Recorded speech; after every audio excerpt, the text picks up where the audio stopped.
but surely that's the only plan that there can be, right? If we're afraid of a health issue, then the only answer is to become more healthy. Hello guys, welcome back. So in this video we're going to be talking about health anxiety and my experiences with it and my plan to hopefully have it never happen again, because it was an absolutely awful experience, it was hell on earth, and it completely destroyed my brain.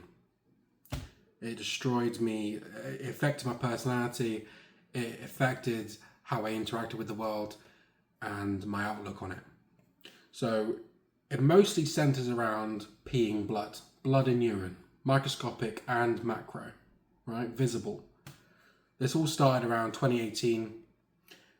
Now I look back on it, I had classic UTI or kidney stone symptoms, flank pain, brown urine, sort of went away. It then developed into groin pain. For about a month I had constant pain in my left testicle. Long story short, went through all these tests, blood tests, UTI tests, ultrasounds. They found nothing. Happened again. Had to have another ultrasound. So I had more blood in my urine. And they did find that I had microscopic blood in my urine as well. So at this point, I still hadn't truly developed health anxiety. I had experience of it somewhat when it used to be more commonly known as hypochondria. My dad had it, and he's a lot better now. But when I was a teenager, he was always thinking he was dying. And to be honest, and I had to apologize to him recently, because we sort of made fun of him when we were kids. Oh, you think you're dying again? It's not nice. It can be very easy to dismiss, because often the evidence that we present doesn't seem logical to other people, or most of the time it isn't. But peeing blood is a pretty good indicator that something's wrong. It's not a normal thing, even though it can have a lot of causes. It isn't normal. So that kept going about once a year, maybe once a year and a half. I would have it. I would have this visible blood in my urine. It was either brown or red.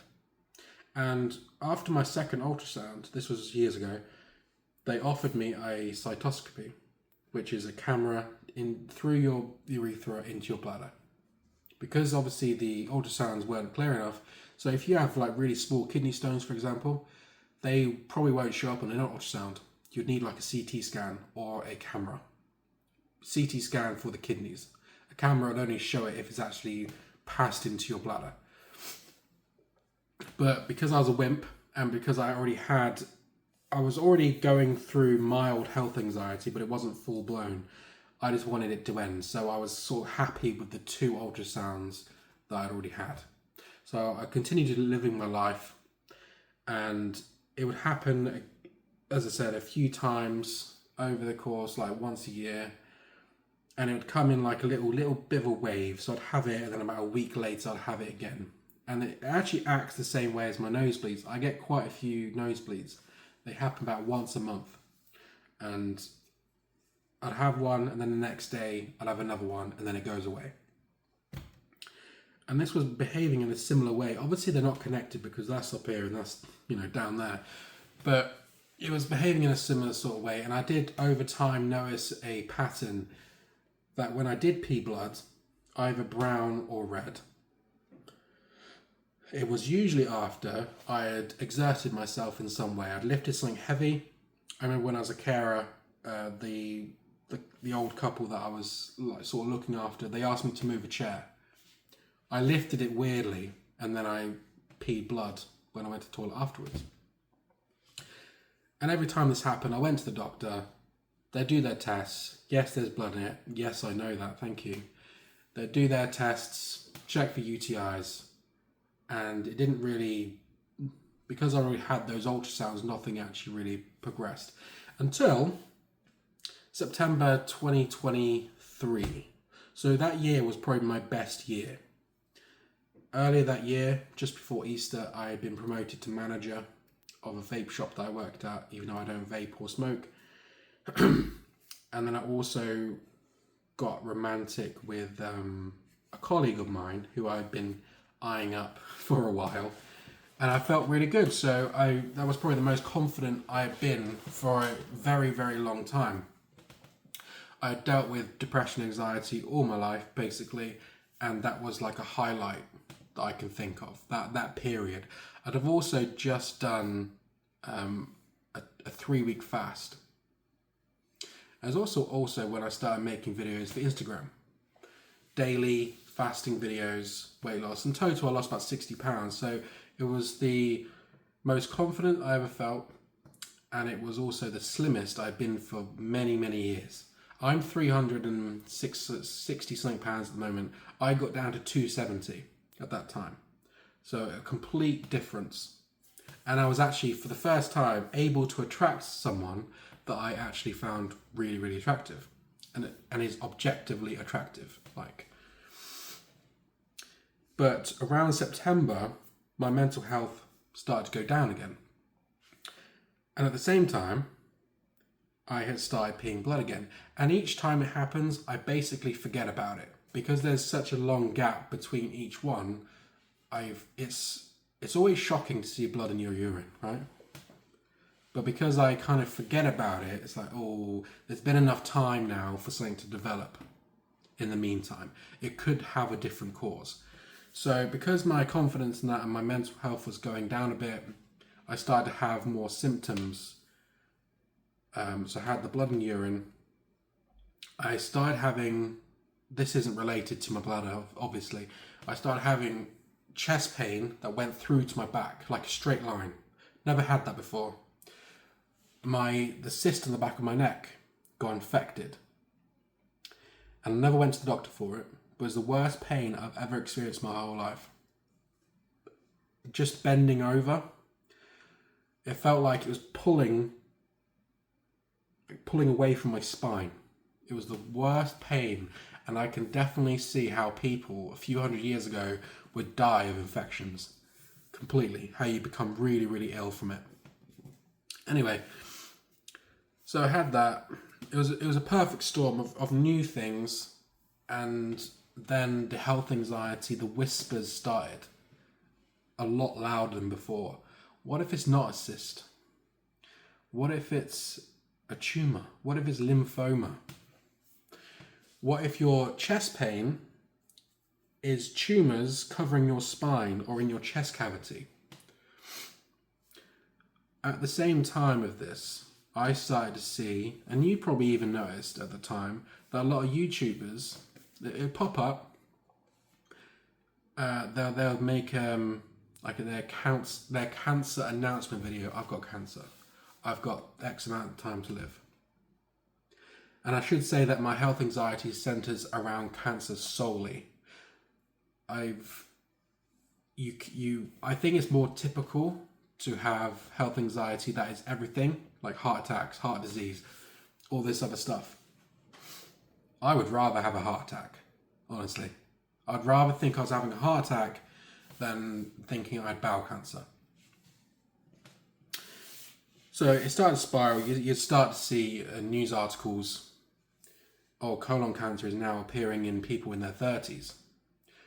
NHS is now offering colonoscopies for people like 35, or they're lowering their threshold to 40 or whatever it was, when it was like 50 years old, I should say.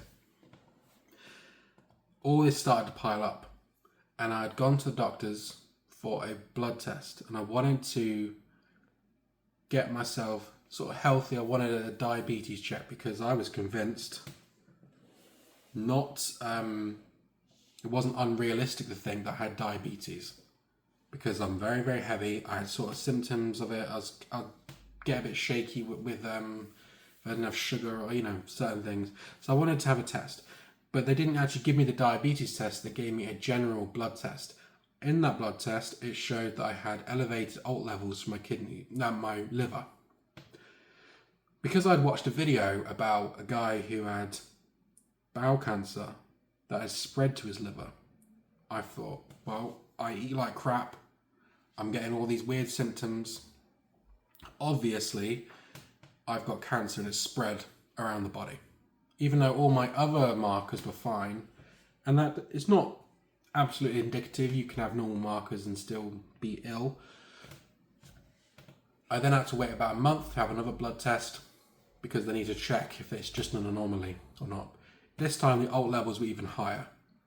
Alt levels can be caused by other things. Such as, like everything else, you always think cancer, right? But actually most things, if not everything, cancer is like one of the last things you should think about. Not ignore, definitely not ignore. But like peeing blood, for example, there's loads of different things that can cause STIs, UTIs, kidney stones, structural issues, over-exercising. Like a lot of runners get it, for example, because their kidneys are like bouncing up and down, and they can like, it could be a combo. You could have kidney stones as well. So your kidneys are bouncing up and down, and it shakes loose a kidney stone. All these things. I'm not a doctor, by the way. This is just my example. This is just my experience. So that all compounded. And a lovely gentleman in one of my previous videos, we were briefly discussing health anxiety, and we touched on social media and like news and its effects, because health anxiety seems to be affecting young people in droves now.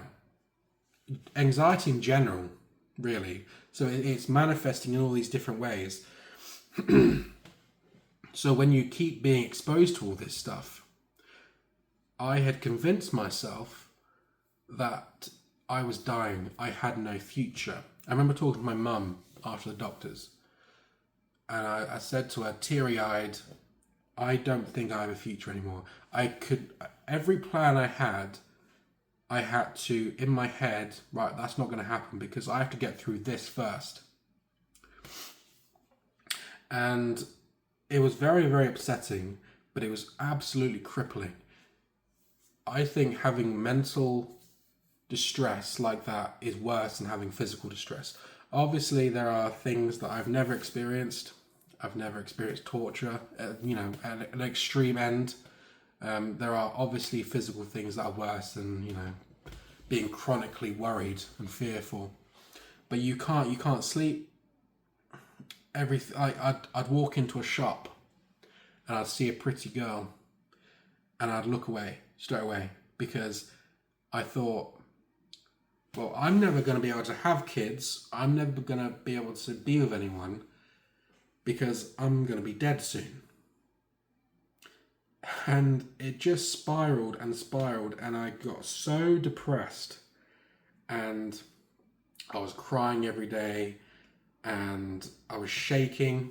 And don't forget that anxiety itself, chronic anxiety especially, can cause its own symptoms. So if things you're worrying about, if you're worrying about chest pain, anxiety and stress is going to probably cause extra chest pain, as an example, right? So it can compound very, very quickly. I feel like on this channel I keep mentioning snowballs. In this way, it's a negative snowball, and then it just gets worse and worse and worse. Just checking the time because I need to cook some dinner, but it's 4 o'clock. And it gets worse and worse and worse. And it got to a point as well where on Instagram, I had to block out certain keywords like diagnosis, terminal, cancer, all these things. I started behaving very, very differently. After work, I would get straight into bed. And I'm not even exaggerating. I'd walk through the door, lock the door, take off my clothes, get straight into bed. And I was sleeping about 12 hours a day. I couldn't function. Well, I could function enough to go to work, but I was not there. I was like mentally not there. It was the most horrific experience of my life. And I had a few very supportive people. My friend, my mum was very supportive, and my brother as well. But even my brother, he explained to me that he's never experienced anxiety before. Now, I'm sure he's experienced nervousness, but anxiety as a disorder is obviously very different than nervousness. It's constant. It affects your brain. So everything that I had planned to do, and I'm not necessarily using this as an excuse, but it really did set me back so far. It changed my personality. And obviously, it could come back at any second. So it came back recently because I started peeing blood more. In the past, I've had to have bowel cancer tests because I was convinced I had bowel cancer. But most recently, the blood came back, but it wasn't once a year. It was actually every few weeks. And then it became like, there'd be a month, and then it'd come back again. And I was peeing a lot of blood. And this was a combo of brown urine and just bright red. I was filling up a whole jug of bloody urine. And then finally, I just had enough. I had a cytoscopy, which took about 3 months for it to come through, because this time they weren't really worried about it. So I had to wait for that. Wasn't as bad of an experience. They didn't find anything. I felt so much better, so relieved. But then, because health anxiety is illogical, it's disordered thinking. So you can convince yourself of anything. Honestly, it feels like it's not even you. It feels like you're just being told these things.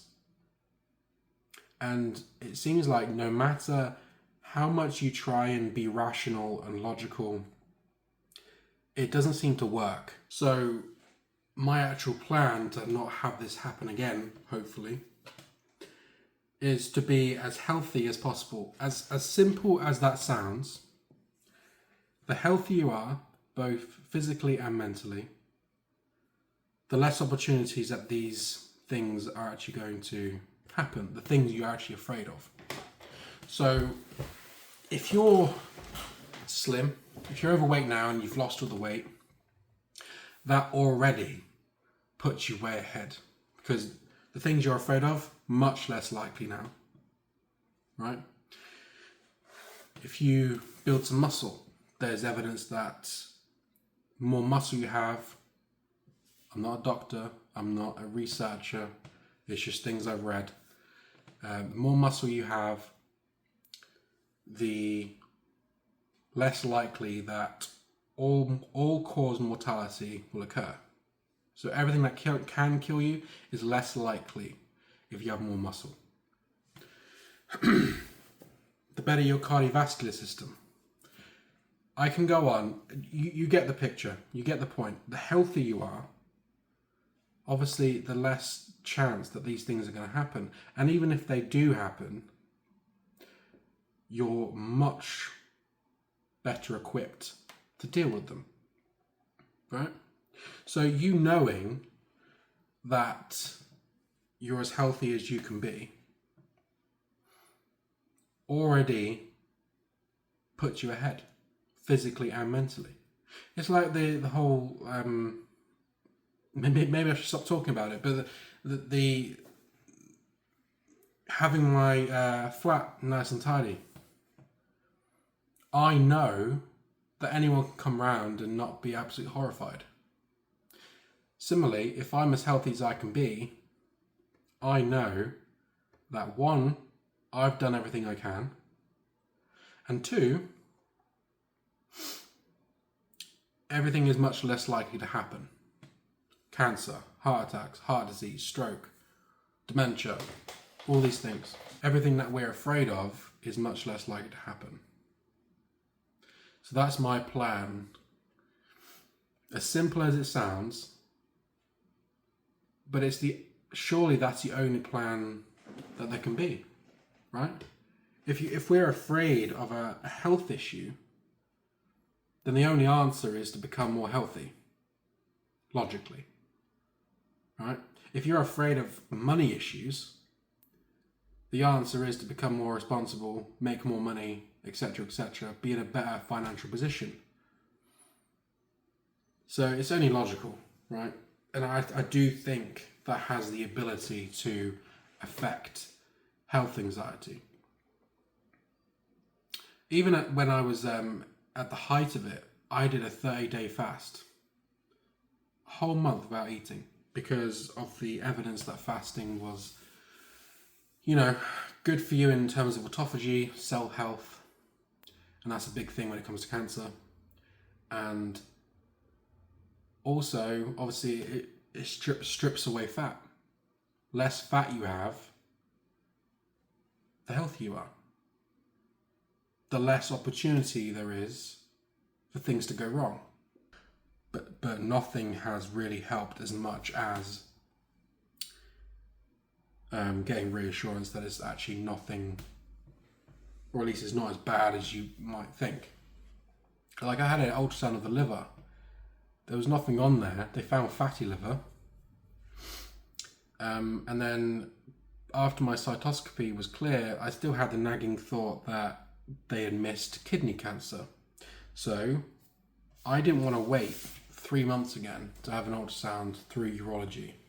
I paid £130 to go private, got an appointment the same day, and had an ultrasound that evening. Didn't find anything. So I'm all clear when in terms of the blood. I appreciate that you might not be able to afford £130 or whatever the price may be. But if I had the money, I would have paid £1,000 for that reassurance. Because as I say, it crippled me, absolutely. It crippled my progress. It made life a living hell. And if you're going through it, you know exactly what I'm talking about. It's one of the worst things you can experience mentally. The feeling that you don't have time, that you're going to die, that you're going to die with regret. You're going to have to go through a long process of diagnosis, of treatment, but it's all in your head. So that's the biggest thing.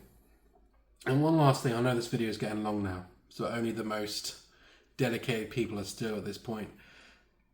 But I think another big factor in what caused and why I specifically focus on cancer is regret. It's the fear of regret. I was so scared of cancer because you have to go through a long process of diagnosis. You have to go through a long process of diagnosing how bad it is. Is there anything you can do about it? So if you still have things you want to do, if you still have goals and ambitions, it's really the fear of regret. And that's something I've learned, and that's actually what's propelled me forward in making this YouTube channel, in turning things around. The fear of regret. And I might make a full video on that topic. Because it is the scariest thing I can think of, is to be lying on your deathbed, however you're dying, even just if you're old, is knowing that there was stuff left on the table that you didn't do for whatever reason. And I think that's why I focus solely on cancer, because of the nature of cancer and how it affects those sorts of things. I don't think I'm actually that afraid of dying. It's not the death part. It's the lingering part. It's the destruction of your future part. And that's the worst part, I think. If you made it this far, thank you very much.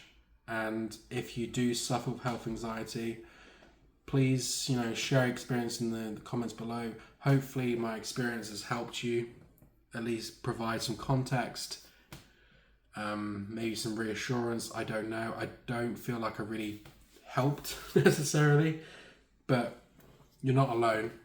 And that is a big factor in this journey, is that your fears, while they may be disordered and while they may not be true, you're not alone. And the brain is a powerful thing. It makes you think things, and it just messes you up. So thanks for being here, and take care.